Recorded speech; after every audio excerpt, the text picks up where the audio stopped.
So for NFFTY, how it works is we basically have 2 levels of screening. So we have about 100 or so volunteer pre-screeners that are around the world. So we mostly deal with shorts, and so people upload their films digitally, and we kind of started pioneering this from the very beginning 7 years ago. We built this like online submission system, and all the films are online, so we can easily kind of tag and assign curators to them who watch these films. And so we have like alumni filmmakers, other just film fans who are these volunteers who basically go through and watch the film. So every film that's submitted to the festival is watched by at least 2 people, and they rate it basically a yes, no, or maybe. And then we have our kind of staff programmers who then go through those selections. So if 2 people already said the film is no, then that person will kind of double check it, but they will maybe not spend as much time. They might not even watch the whole thing if it's pretty clear early on that it's not, but they'll just make sure there wasn't a mistake, basically.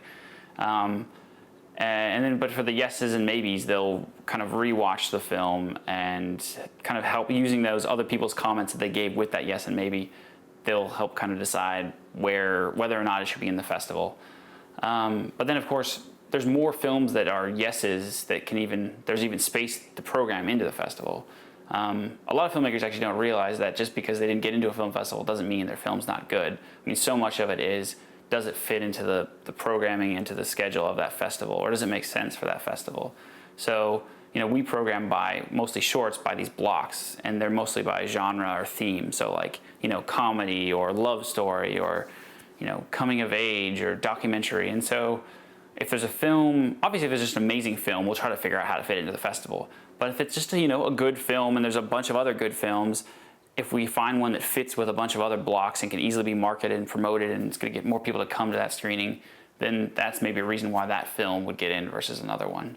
So like all things, there's no just because your film's great, it'll get in. I mean, a lot of filmmakers get frustrated with festivals, and I did it before I started one too and didn't really realize how it worked, is that, there's a ton of films and there's not enough space to screen all the good ones even, let alone the bad ones. And so you just have to keep in mind that you have to be very particular, I think, when you research the festival to submit to and know which ones just maybe make sense for your film.